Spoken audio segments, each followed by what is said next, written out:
Hey, Marriott Martinez here, and for today's tax-saving tip, we're going over what makes a business expense deductible. For a business expense to be deductible, it needs to be ordinary and necessary. But what does that mean for real estate professionals?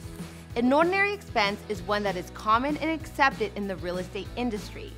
A necessary expense is one that is helpful and appropriate for your trade or business.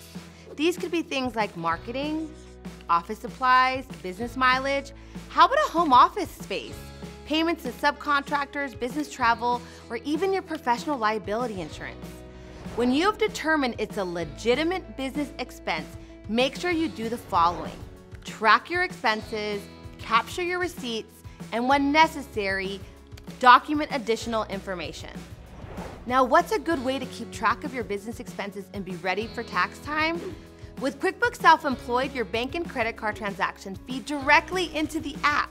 When you capture images through your phone app, these images will be attached to the original transactions, which keeps you audit-proof and focused on your business.